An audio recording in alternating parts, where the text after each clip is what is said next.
찬송가 405장 찬송하시고 시작하시도록 하겠습니다.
조용히 기도하시고 시작하시도록 하겠습니다.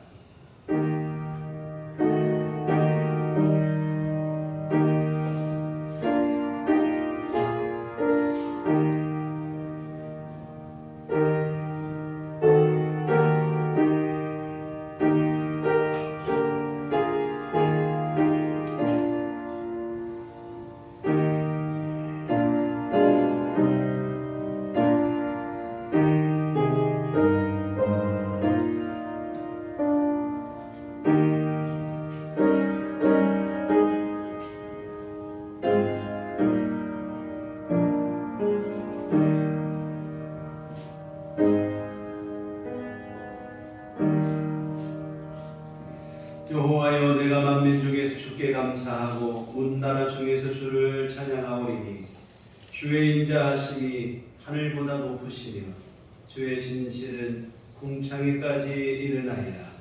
하나님이여, 주는 하늘 위에 높이 들리시며 주의 영광이 온 땅에서 높임 받으시기를 원하나이다. 아멘. 다같이 잘 일어나셔서 찬송가 29장 찬송하시겠습니다.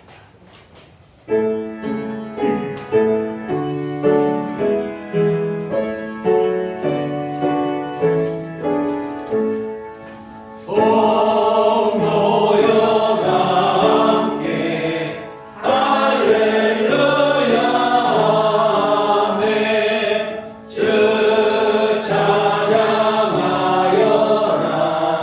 할렐루야.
성령을 믿사오니 이는 성령으로 있게 하사 공경력 나에 행하시고 본디오 빌라도에게 고난을 받으사 십자가에 못 박혀 죽으시고 장사한 지 사흘 만에 죽은 자 가운데서 다시 살아나시며 하늘에 오르사 전능하신 하나님 우편에 앉아 계시다가 그리고서 산 자와 죽은 자를 심판하러 오시리라.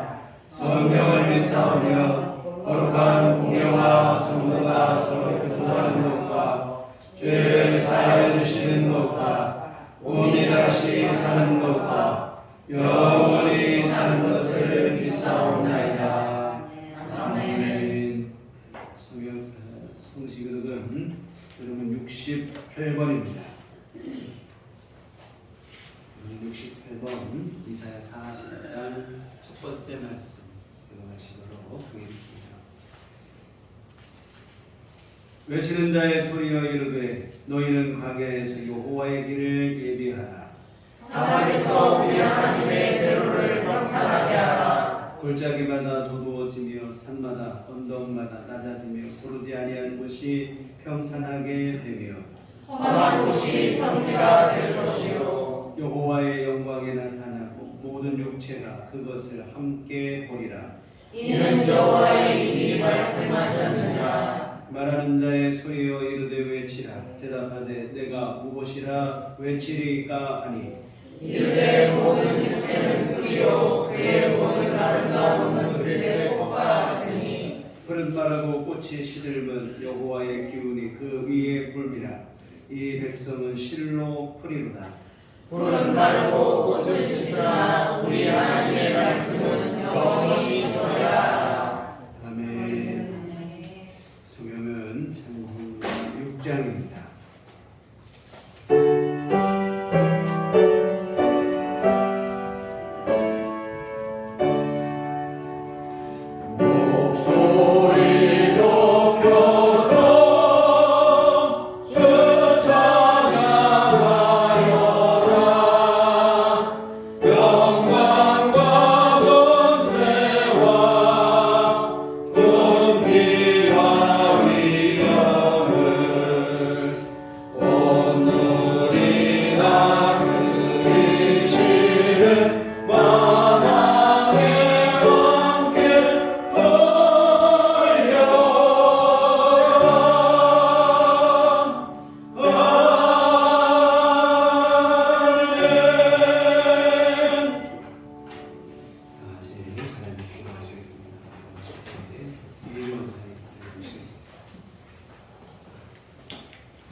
우리 삶에 힘이 되시는 주요 하나님 아버지, 유난히 길고 질이 널널한 무더위와 무섭고 어지러운 세상 속에서 한 주간도 우리를 주님의 장중에서 온전히 지켜주시고 주님 전에 나와 예배할 수 있게 하심을 감사드립니다.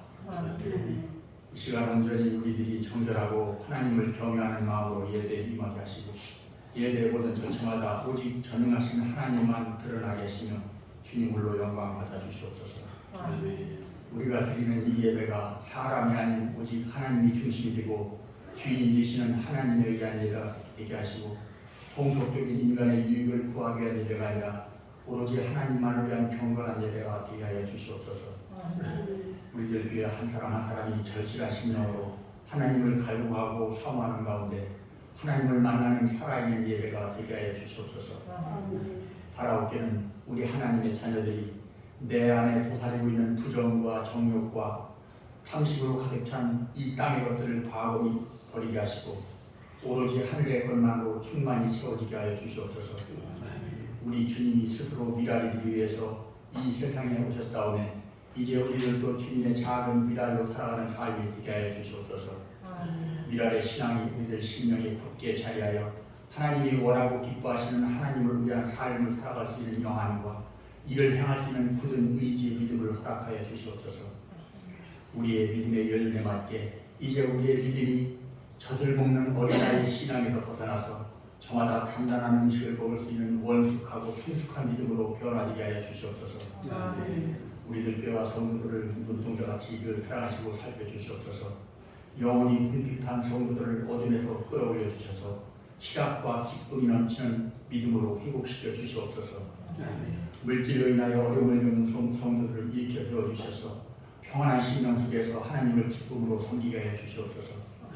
육신의 병마와 싸우고 있는 성도들에게 하나님의 치유의 역사를 경험하게 하셔서 믿음의 기적을 이루게 하여 주시옵소서. 교회 주인이신 주님께서 여러 간난을 물리치고 이곳에 우리들 교회를 세우시고 이날까지 인도하여 주셔서 감사합니다.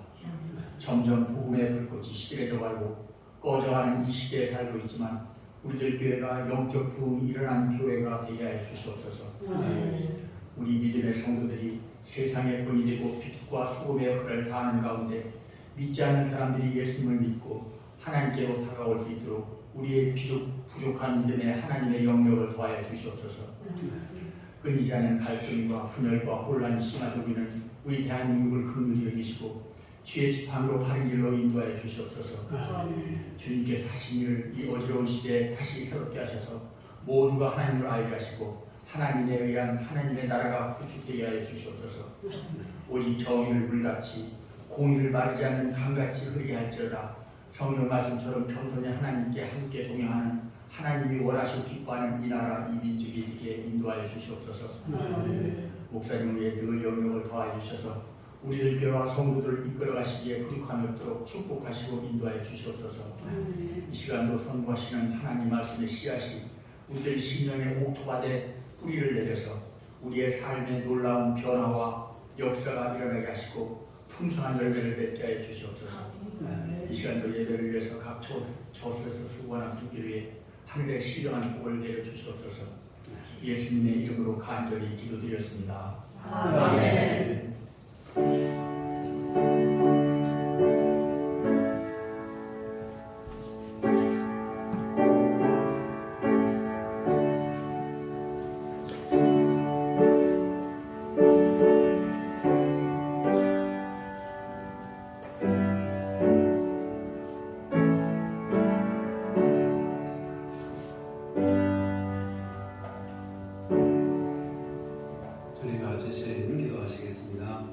하늘에 계신 우리 아버지여, 이름이 거룩히 여김을 받으시오며 나라가 오시며 뜻이 하늘에서 이룬 것 같이 땅에서도 이루어지이다. 오늘날 우리에게 원할 양식을 주옵시고 우리가 우리에게 죄 지은 자를 사하여 준 것 같이 우리의 죄를 사하여 주옵시고 우리를 시험에 들게 하지 마옵시고 하나님께서 도와옵소서. 내게 나라와 권세와 영광이 아버지께 영원히 싸움나이다. 아멘. 이 시간 우리 주신 하나님 말씀 구약성경 사무엘상 14장 6절부터 15절까지 말씀 보시도록 하겠습니다. 사무엘상 14장 6절에서부터 15절까지 말씀 보시도록 하겠습니다.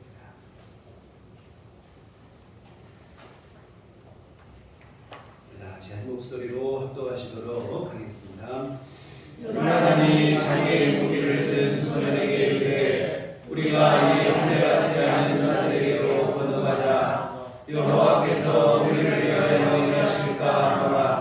여호와의 구원은 사람이 많고 적음에 달리지 아니하였느니라. 무기를 든 자가 그에게 이르되 당신의 마음에 있는 대로 다 행하여 앞서 가소서. 내가 당신과 마음을 같이하여 따르리이다. 요나단이 이르되 보라, 우리가 그 사람들에게로 건너가서 그들에게 보이리. 그들에게 만일 우리에게 이르기를 우리가 너희에게로 가기를 기다리라 하면 우리는 그가 있는 곳에 가만히 있어서 그들에게로 올라가지 말 것이요. 그들이 만일 말하기를 우리에게로 올라오라 하면 우리가 올라갈 것은 여호와께서 그들을 우리 손에 넘기셨음이니 이것이 우리에게 표징이 되리라 하고 둘이나 블레셋 사람들에게 보이매 블레셋 사람이 이르되 보라, 히브리 사람이 그들이 숨었던 구멍에서 나온다 하고 그 부대 사람들이 요나단과 그의 무기를 든 자에게 이르되 우리에게로 올라오라 너희에게 보여줄 것이 있느냐 하노라. 요나단이 자기의 무기를 든 자에게 이르되 나를 따라 올라오라 여호와께서 그들을 이스라엘의 손에 넘기셨느니라 하고 요나단이 손발로 기어 올라갔고 그 무기를 든 자도 따랐더라. 블레셋 사람들이 요나단 앞에서 엎드러짐에 무기를 든 자가 따라가며 죽였으니 요나단과 그 무기를 든 자가 한나절같이 땅 안에서 처음으로 쳐 죽인 자가 20명 가량이라. 들에 있는 진영과 모든 백성들이 공포에 떨었고 부대와 노략군들도 떨었으며 땅도 진동하였으니 이는 큰 떨림이었더라. 아멘. 우리 주님의 은총과 평강이 교회 여러분들 함께 하시기를 기원합니다. 아멘. 살리엘이 증후군이라는 말이 있습니다. 열등감 내지는 질투심을 많이 느끼는 심리 상태를 일컫는 말인데요. 역사상 최고의 작곡가로 꼽히는 모차르트, 그와 동시대 경쟁자였던 작곡가 안토니오 살리에리의 이름에서 유래된 말이라고 합니다. 그런데 실제로는 이 살리에리는 모차르트를 질투하거나 시기한 일은 없었다고 합니다. 다만 1984년 개봉한 영화 아마데우스 안에 담긴 살리에리의 그 시기하고 질투하는 모습으로 인해서 이 살리에리 증후군이라는 말이 생기게 되었는데요. 흔히 말하는 2인자의 서름이 바로 여기에 해당이 될 것입니다. 사실 2인자가 되는 것만도 대단한 일이죠. 그런데 1인자보다 못하다는 이유 하나로 열등감과 질투심을 느끼는 것입니다. 올림픽에서 은메달을 따고도 고개를 숙이는 일들이 종종 있었습니다. 사실 올림픽에 선수들이 참가하는 것만으로도 엄청난 영광이고 게다가 거기에서 메달을 땄다면 이건 더더욱 대단한 일이죠. 그런데 금메달이 아니라는 이유로 은메달, 동메달을 따고도 고개를 못 들던 그런 시절이 있었는데 2인자의 서름이 바로 이런 것인데 사실은 2인자도 대단한 일입니다. 그리고 오히려 1인자를 빛내주는 2인자도 있어요. 준비된 2인자라고 이름을 붙이고 싶은데요. 2인자의 희생과 조력이 1인자를 더욱더 빛나게 하는 것입니다. 회사 후소라는 말이 있습니다. 흰 바탕이 있으므로 그 위에 그림을 그릴 수 있다는 의미의 말인데 아무리 빼어난 화가라 할지라도 흰 도화지가 없으면 그림을 그릴 수 없어요. 그림이 아름다운 것은 흰 도화지가 바탕이 되어주기 때문입니다. 2인자의 조력이 사실 또 이렇게 중요합니다. 준비된 2인자가 1인자를 더 드러나게 하고 돋보이게 하고 여하튼 1인자에게 가려서 겉으로 드러나지는 않지만 오히려 더욱 성숙한 인격과 인품의 소유자일 수도 있습니다. 이런 인물들이 성경에 여러 등장하는데 충분히 훌륭한 분인데 너무나 뛰어난 인물에 가려져서 알려지지 않은 분들이 많이 있어요. 아브라함에 가려진 이삭, 베드로에게 가려진 요한, 이 바울에 가려진 바나바, 그리고 오늘 본문은 다윗에게 가려진 요나단. 사실 이분들도 정말로 훌륭한 분들입니다. 근데 성경에 많이 소개가 안 돼요. 그리고 다시 말씀드리지만 워낙 뛰어난 인물에 가려졌습니다. 그러다 보니 잘 알려지지가 않았어요. 저평가된 부분이 없지 않아 있습니다. 누구에게도 훌륭한 뒤지지 않는 훌륭한 믿음을 갖고 있는데도 말입니다. 오늘 본문의 요나단을 보시면 다윗이 훌륭한 인물인 것은 분명하지만 다윗 못지않게 훌륭한 인물이 바로 요나단입니다. 오늘 본문을 통해서 우리가 함께 살펴보겠지만 우선 그의 믿음이 출중합니다. 그리고 매사에 아주 공평한 사람이었어요. 자기 아버지 사울이 다윗을 시기해서 살해하려고 할 때에도 중간에서 공정하게 중재를 하는 인물이 바로 요나단입니다. 사실 어찌 보면 다윗은 요나단과 왕의 자리를 놓고 경쟁 구도에 있는 사람입니다. 요나단이라고 왜 왕이 되고 싶은 마음이 없겠습니까? 아버지가 왕이고 자신은 왕자이니 뭐 왕이 되고 싶은 마음이 더욱 강하지요. 그런데 다윗이 왕이 되는 것이 하나님의 뜻인 것을 알아요.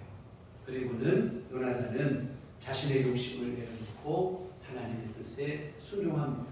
이처럼 요나단은 자기 욕심보다 하나님의 뜻이 이루어지기를 먼저 구하는 그런 믿음의 사람입니다. 사실 어찌 보면 이게 진짜 성숙한 믿음이에요. 하나님의 뜻에 순종하여 앞으로 나아가는 것도 훌륭한 믿음이지만 하나님의 뜻에 순종하여서 물러서고 또 내려오고 이런 것은 어쩌면 더 큰 믿음이 요구되어지는 일들입니다. 사도행전 강해에서 우리가 바나바를 한번 살펴봤어요. 바나바도 참 그런 인물입니다. 바울을 사역자로 삼는데 지대한 공헌을 하는 사람이에요. 바나바 없는 바울은 상상할 수도 없어요. 사실 바나바는 바울보다 훨씬 더 먼저 교회로부터 인정을 받았던 지도자입니다. 1차 전도 여행을 떠날 때에도 바나바가 사실은 출발할 때는 지도자의 자리에 위치해 있었어요. 그러다가 전도 여행을 하는 중에 자연스럽게 그냥 바울이 사역의 중심으로 올라서게 되어집니다. 어찌 보면 바나바로서 신경이 쓰일 수밖에 없는 일이에요. 그런데 바나바는 바울이 지도자의 자리에 올라서는 것을 시기하지 않습니다. 바나바가 바라는 것은 지금 이 전도 여행이 어떻게든 성공적으로 전도 여행이 잘 이루어지는 것, 이것을 생각합니다.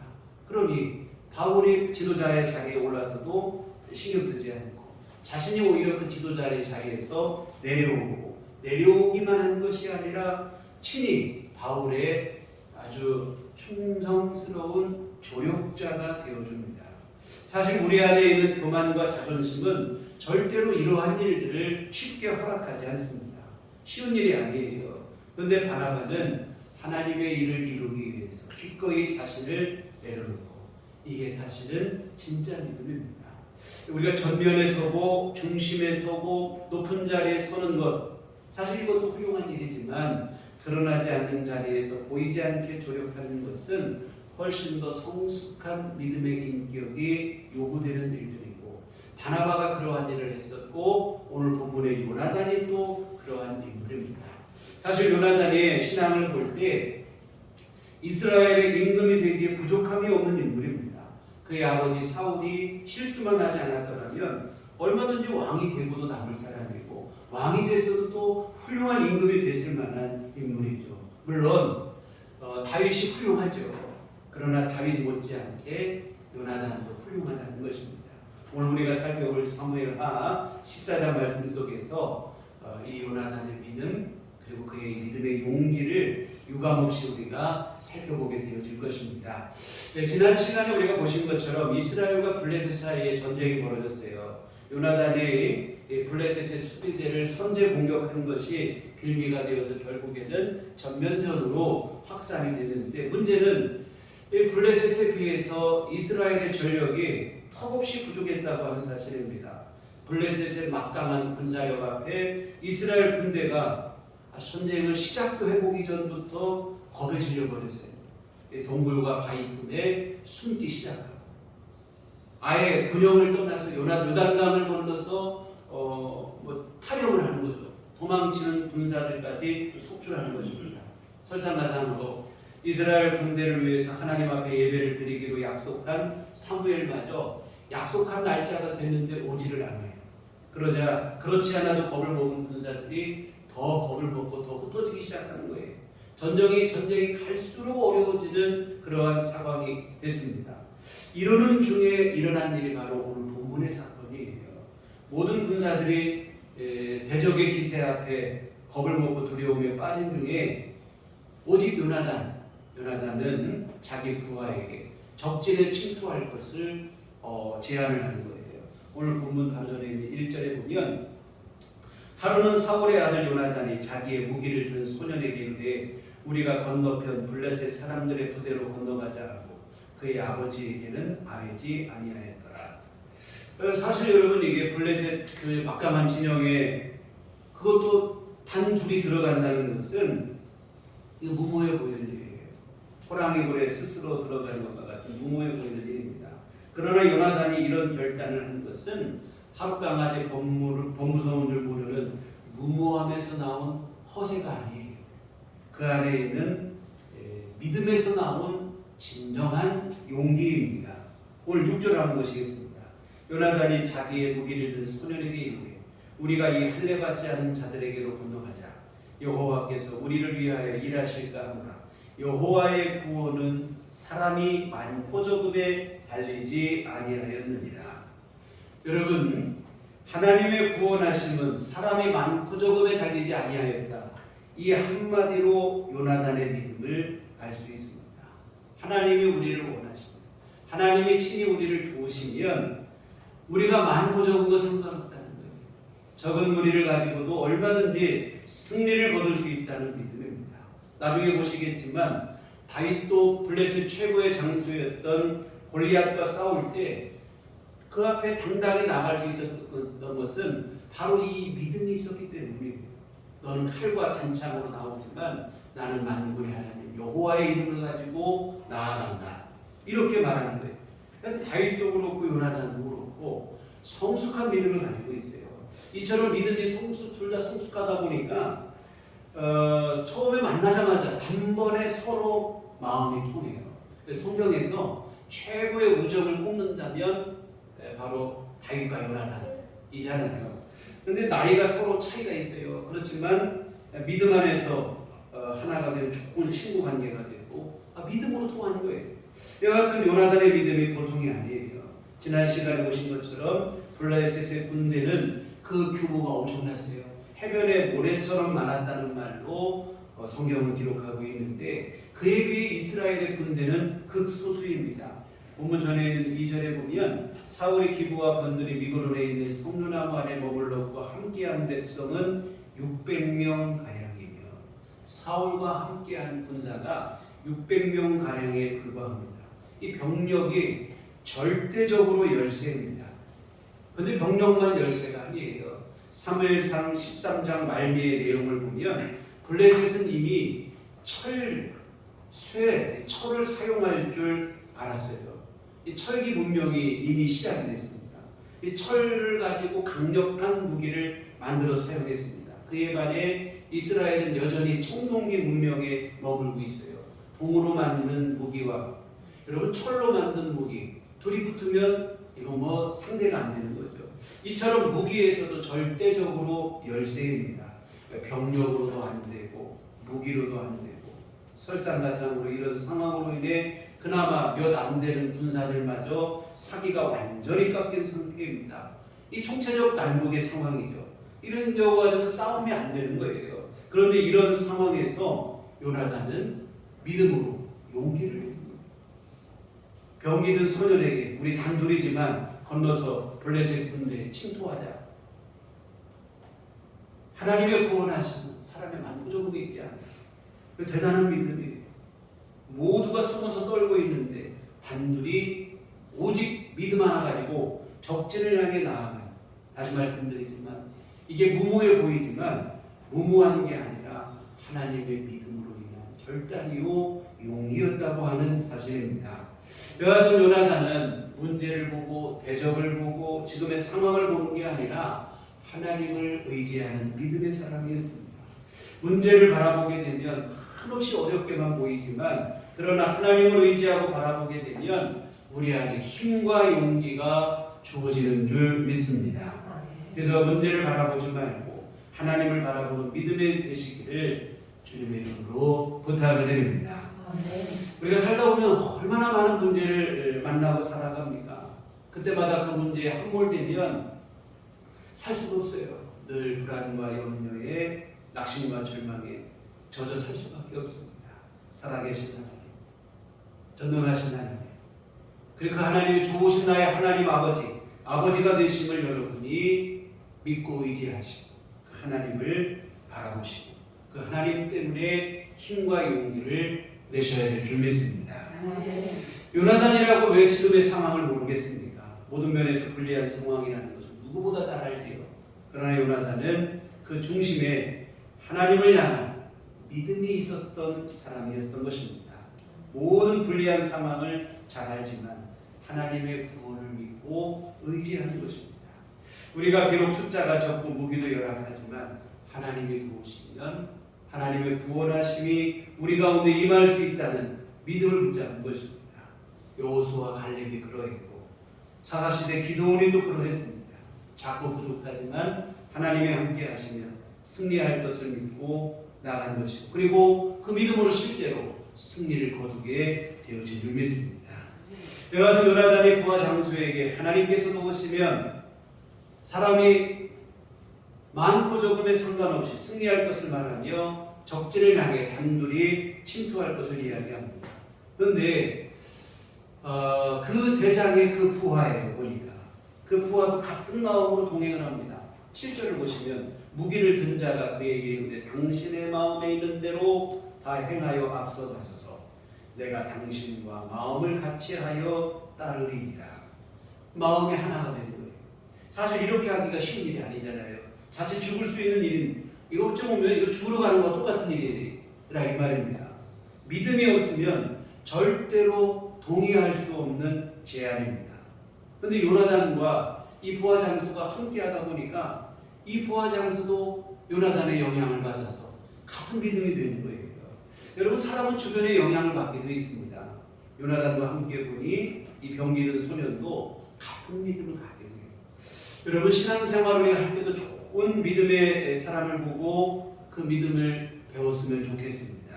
우리 타락한 육신의 본성은 나쁜 것에 좀 더 사실은 익숙해요. 나쁜 것을 더 빨리 배우게 되는데 여러분 신앙생활은 좋은 믿음의 본을 보고 배우시는 게 여러분에게 큰 유익이 되어집니다.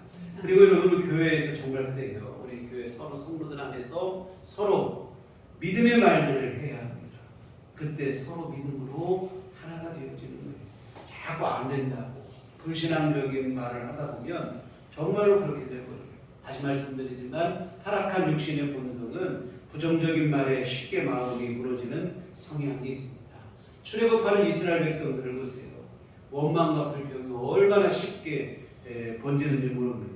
서로의 믿음에 우리가 서로 우리 믿음의 말을 하고 서로에게 믿음의 선한 영향력을 발휘하는 그런 교회가 되어졌으면 좋겠습니다. 요나단과 함께 보니까 부하도 같은 믿음이 되는 거예요.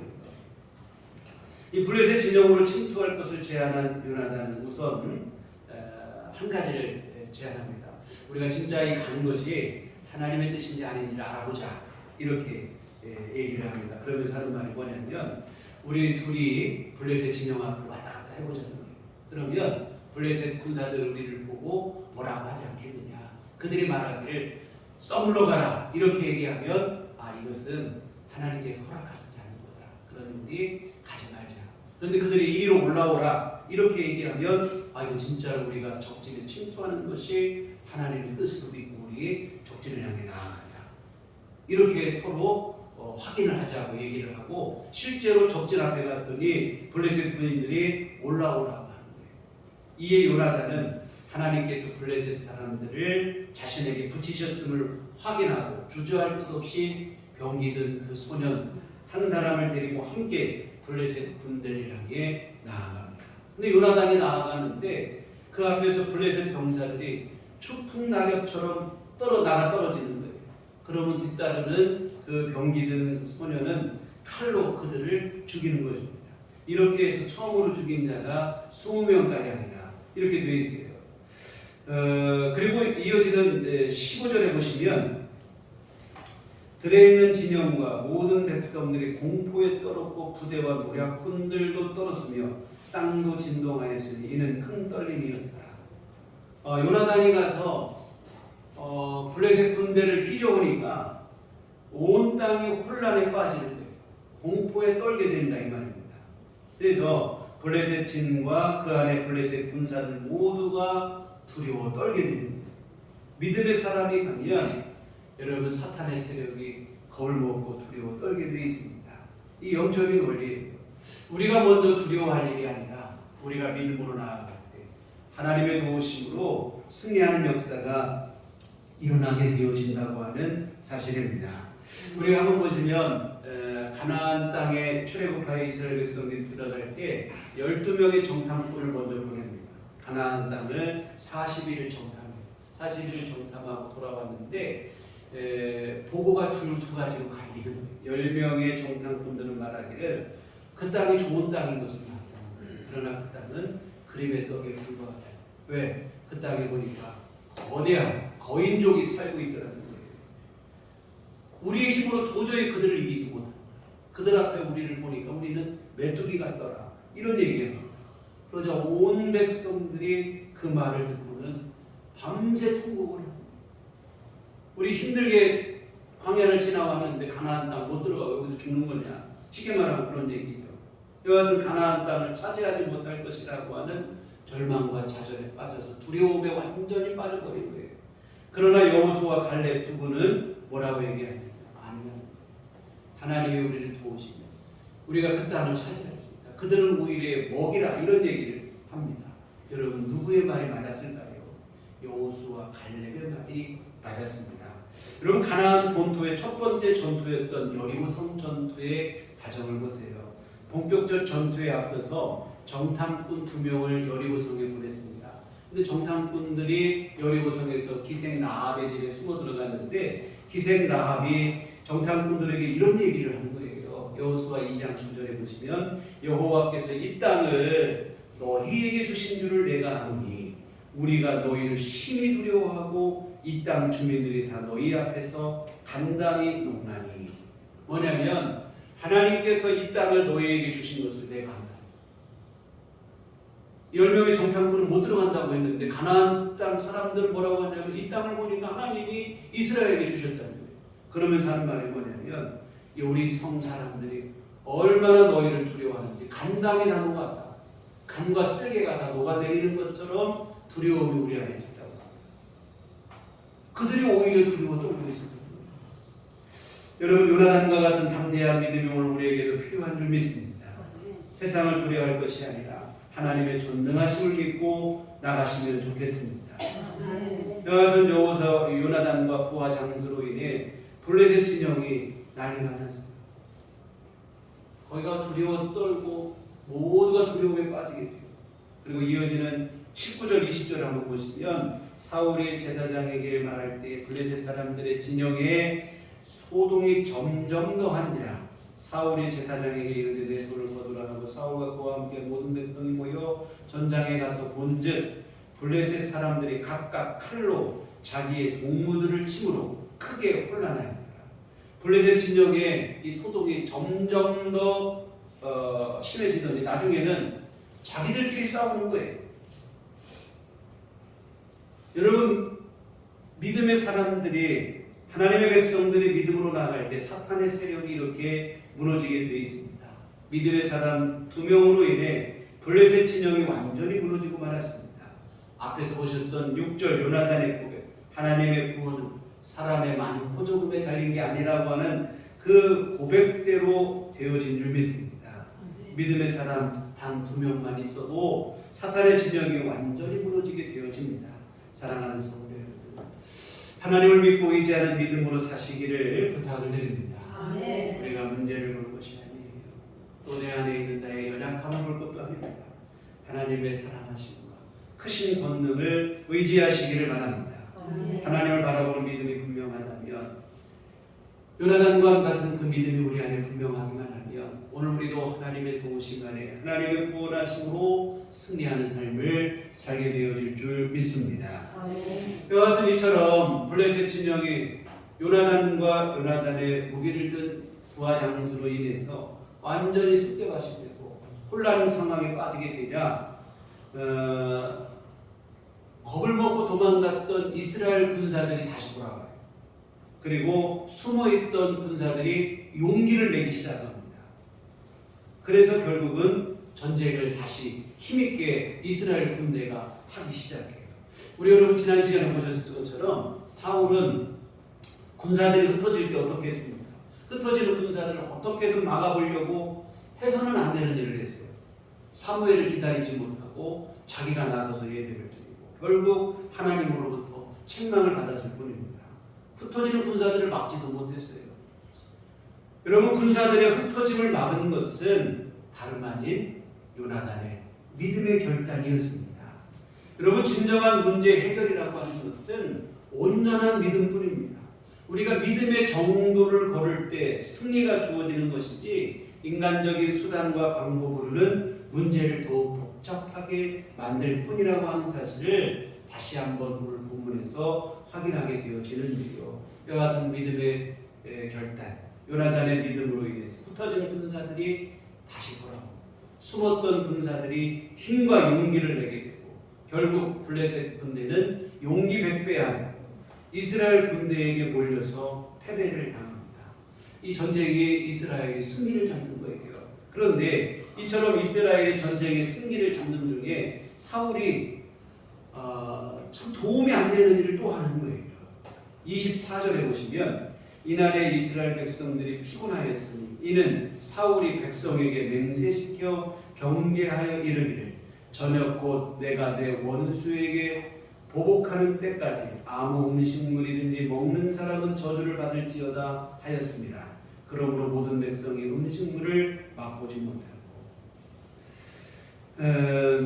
무슨 얘기냐면 백성들에게 오늘 저녁까지 아무것도 먹지 말아라. 아무것도 먹지 말고 금식을 하면서 전쟁을 하라. 쓸데없는 얘기를 하는 거예요. 사실 그의 아들 요나단처럼 믿음의 고백은 못할 망정 이스라엘을 괴롭게 하는 쓸데없는 맹세를 한 것입니다. 믿음과는 전혀 상관없는 경솔한 맹세를 한 거예요. 이로 인해 전쟁이 힘들어집니다. 여러분, 전쟁이라고 하는 것이 어떻습니까? 사력을 다해서 싸우는 일인데 먹지 말라. 저녁 때가 될 때까지 하루 종일 먹지 말라고 하니까 이거 얼마나 허기지고 힘들어요. 싸울 수가 없죠.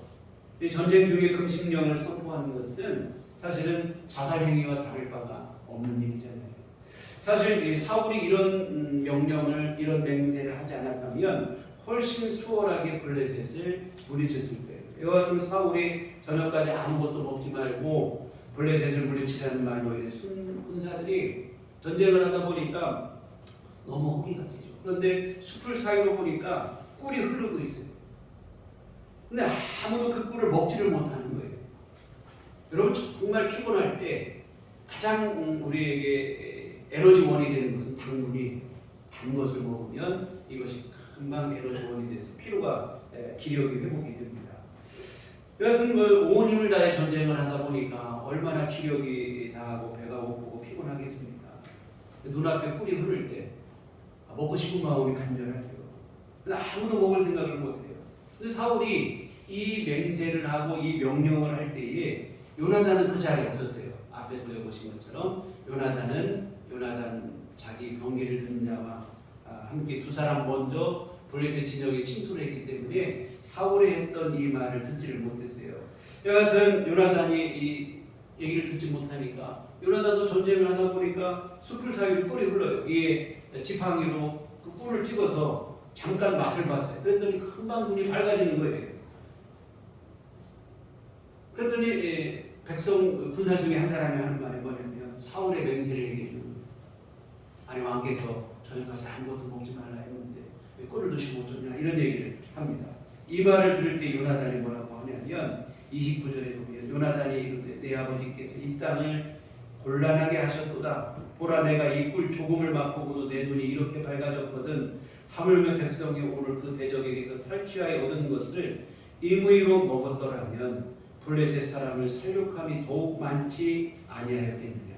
맞는 말이죠. 사울의 맹세 때문에 먹지 못해서 우리가 힘이 없어서 싸움을 더 크게 이길 수 있는 싸움을 그러지 못하고 있다. 여러분, 사울의 맹세는 믿음에서 나온 게 아니에요. 하나님이 원하시는 것도 아니잖아요. 즉흥적으로 그냥 나온 거예요. 경솔한 생각입니다. 진정한 믿음에 의한 고백이 아니죠. 여러분, 진정한 믿음의 고백과 맹세는 다름 아닌 요나단의 고백입니다. 자기들보다 훨씬 더 많은 블레셋을 보면서도 하나님이 함께 하신다. 우리가 비록 적을지라도 저들을 물리칠 수 있다는 게 진정한 믿음의 맹세요 고백인 줄 믿습니다. 요나단이 다 해놓고 보니까 오히려 사울이 하지 않아도 되는 쓸데없는 맹세를 해버려서 백성들을 괴롭게 만들고 말았습니다.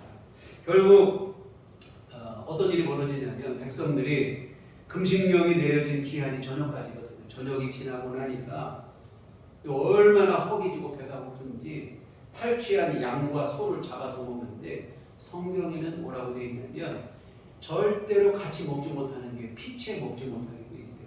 피를 흘리고 먹어야 되는데 근데 백성들이 너무 배가 고프니까 못 참고 그냥 막 먹어버리는 거예요. 그래서 백성들로 하여금 오히려 죄를 짓게 만들어버렸다 이 말입니다. 믿음 없는 헛된 맹세는 문제를 해결하는 게 아니고 문제를 더욱더 복잡하게 만든다는 겁니다. 그러나 어쨌든 요나단의 믿음의 기백으로 인해서 승리를 잡은 이스라엘은 저녁까지 그 승리의 기세를 이어갑니다.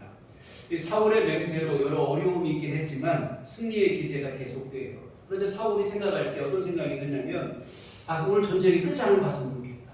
이미 저녁이 되긴 했지만 이 전쟁에서 끝을 보기를 그래서 하나님께 물어요. 하나님이 전쟁을 끝까지 하겠냐 했더니 하나님이 대답이 없어요. 하나님께서 응답을 해주셔야 되는데 하나님의 응답이 없어요. 그러자 사울은 뭐라고 하냐면 이거 우리 안에 분명히 누군가 아무것도 먹지 말라고 했는데 이 맹세한 것을 지키지 않고 음식을 먹은 사람이 있기 때문에 하나님 응답하지 않은 것이다. 화를 막 내는 거예요. 그러면 사는 말이 뭐예요? 설령 이 음식을 먹은 사람이 내 아들 요나단일지라도 그는 반드시 죽을 것이다. 이런 얘기를 합니다. 그리고는 누가 먹었는지 우리 제비를 뽑아서 범인을 색출하자. 제비를 뽑았더니 요나단이 뽑힌 거예요. 그래서 사울이 뭐라고 하냐면 그 아들 요나단에게 너 죽어야 된다. 왜 음식을 먹었어? 그리고 진짜로 요나단을 죽이려고 해요. 그랬더니 백성들이 누가 봐도 이것은 누구의 잘못인데 요나단의 잘못이 아니고 사울의 잘못이거든요. 백성들이 뭐라고 하냐면 45절에 보면 백성이 사울에게 말하되 이스라엘의 이 큰 구원을 이룬 요나단이 죽겠나이까 결단코 그렇지 아니하니 여호와의 살아계심을 두고 맹세하옵나니 그의 머리털 하나도 땅에 떨어지지 아니할 것은 그가 오늘 하나님과 동역하였음이니라 하여 백성이 요나단을 구원하여 죽지 않게 하리라. 여러분 자기의 마음대로 맹세하고 자기 멋대로 맹세한 게 하나님과 함께하는 게 아닙니다. 여러분 하나님이 기뻐하시는 일을 하는 것이 하나님과 동역하는 거예요. 오늘 요나단은 하나님과 동역했다. 하나님과 함께 일했다. 하나님과 함께 했다 이 얘기인데요. 바로 무엇입니까? 믿음으로 사는 일인 줄 믿습니다. 절대적인 열세의 상황 속에서도 하나님에 대한 믿음으로 적진을 향해 나아가는 것. 이 믿음의 결단, 믿음의 행동 이것이 바로 하나님과 동역하는 일이지 즉흥적으로 헛된 맹세를 하는 것이 무슨 의미가 있느냐? 없다는 거예요. 여러분 사울의 경솔한 맹세는 상황을 어렵게 만들기만 했을 따름이지 아무런 일이 없었어요. 전쟁을 승리로 이끈 것은 바로 요나단의 믿음입니다. 병사들이 말하잖아요. 오늘 보면 45절 아까 보신 것처럼 이스라엘의 이 큰 구원을 이룬 요나단. 왜냐하면 오늘의 승리는 사울의 맹세가 아니고 요나단의 믿음의 결단이라 하는 것을 얘기합니다. 여러분 이런 믿음으로 사는 것이 바로 하나님과 동역하는 일이요 하나님과 동행하는 일이 되어지는 줄 믿습니다. 사랑하는 성도 여러분, 하나님과 늘 동행하는 믿음의 삶이 되시기를 부탁을 드립니다. 무슨 일을 만나도 어떤 어려움이 우리 앞에 버티고 있어도 흔들리지 않고 무너지지 않기를 부탁을 드립니다. 하나님을 의지하시기 바랍니다. 문제는 크고 그에 비해 내 능력은 턱없이 부족하다 할지라도 낙심하거나 절망하거나 좌절하지 마시고 오늘 본문의 요나단과 같은 믿음으로 담대히 맞설 수 있기를 부탁을 드립니다. 그것이 바로 믿음이고 그것이 바로 하나님과 동역하는 일이요 하나님과 동행하는 일이 되어집니다.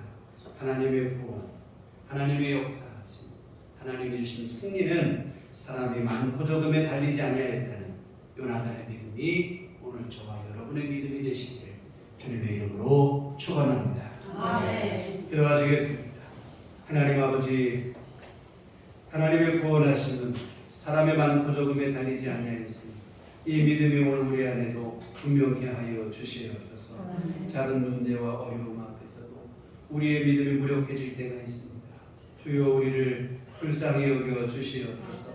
우리 믿음 없음을 불쌍히 여기시고 우리에게도 큰 믿음을 주시옵소서. 하나님을 더욱더 의지하게 하시고 하나님 아버지의 그 크신 사랑하심을 온전히 의지하게 하여 주시옵소서. 믿음으로 승리케 하여 주시옵시고 이 믿음으로 우리 하나님과 늘 동행하는 삶을 살아가는 우리 모두가 될 수 있도록 도와 주시옵소서. 예수님 이름으로 기도했습니다. 아멘. 찬송가 432장 찬송가 432장 찬송하시겠습니다.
좋으신 아버지, 은혜와 사랑하심을 감사를 드립니다. 연약하고 부족한 우리를 하나님 아버지 극진하신 사랑으로 언제나 도우시고 그 풍성하시는 종을 베풀어 주시어 우리 삶을 인도하시고 보호하시니 감사를 드립니다. 아버지 하나님, 그 귀한 사랑 크신 은혜 감사하며 주님 앞에 이 헌금을 드립니다. 아버지 기뻐 받으시고 쓰이는 곳에 복을 내려 주시옵시고 권능으로 역사하여 주시옵소서. 아버지 오늘 헌금을 드리고 몸과 마음과 시간과 정성을 또한 드려 주님 앞에 예배한 모든 심령들도 하나님 아버지 기뻐받아 주시옵소서. 모든 심령이 한량없는 종교이시되 더 큰 믿음을 허락하여 주시옵소서. 오늘 요나단과 같은 믿음과 큰 용기를 허락하여 주시어 험한 세상 살아가지만 두려워하거나 넘어지거나 낙심하지 않게 하시고 승리하는 삶을 살아가게 하여 주시옵시고 우리 하나님과 늘 동행하는 삶을 살아가도록 하나님 도우시고 함께하여 주시옵소서. 아버지 하나님 또한 주님 앞에 간구하옵기는 주여 우리 심령 가운데 하나님 늘 평강 허락하여 주시옵소서. 힘들고 어려운 세상을 살아갑니다. 우리 마음을 주께서 붙들어 주시옵소서. 요동하지 않게 하여 주시옵시고 하나님 주신 위로와 안식이 늘 우리 안에 머물게 하여 주시옵소서. 아버지 하나님 앞에 간절한 마음으로 구하고 간구하는 기도들이 있습니다. 성도들의 기도를 주여 하나님 기억하여 주시옵시고 주님 들으시고 응답하여 주시옵소서. 우리 삶 속에 필요한 모든 것 주님의 은혜 아니면 살 수 없다는 마음을 간절히 구하고 있사오니 아버지여 귀한 심령들만에 사모하는 심령들 안에 주의 충만하신 은혜로 응답하시고 역사하여 주시옵소서. 하나님 아버지 건강에 필요한 자들에게는 늘 새 힘을 허락하여 주시옵소서. 하나님 아버지 힘주시고 능력 주시옵시고 아버지 붙들어 주시어서 하나님 아버지 은혜로 주어진 모든 삶을 힘있게 활력있게 살아갈 수 있도록 도와주시옵소서. 아버지 하나님 경제적인 어려움으로 기도하는 이들에게 하나님께서 늘 필요한 것들을 채우시는 귀한 은혜를 베풀어 주시어서 환난 근심 없는 삶이 될 수 있도록 주여 돌보시고 하나님 함께해 주시옵소서. 아버지 하나님 또한 가족의 문제로 또한 여러 가지 일들로 기도하는 성도들도 있습니다.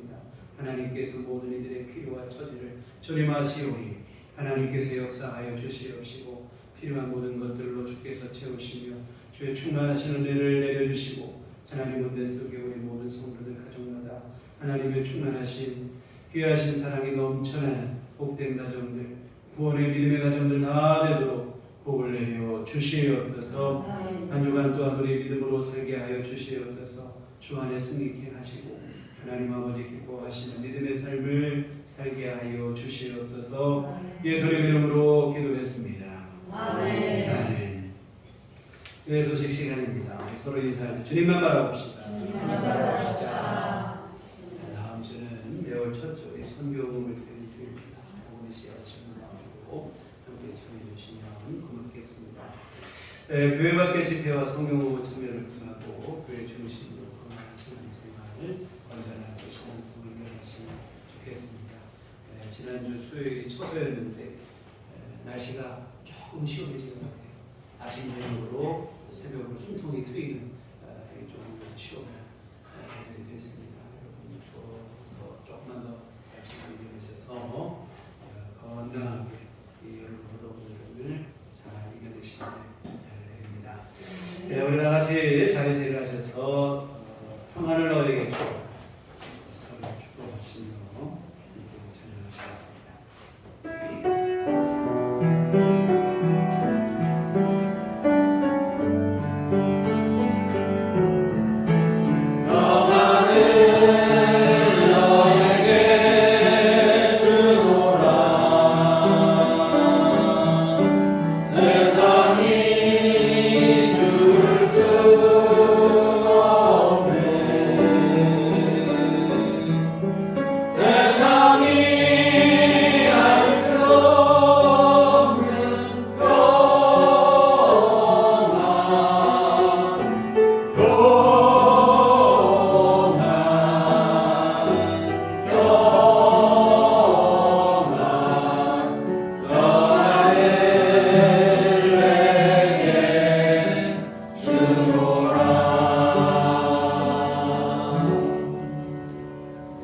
오직 성령이 너희에게 임하시면 너희가 권능을 받고 예루살렘과 온 유대와 사마리아와 땅 끝까지 이르러 내 증인이 되리라.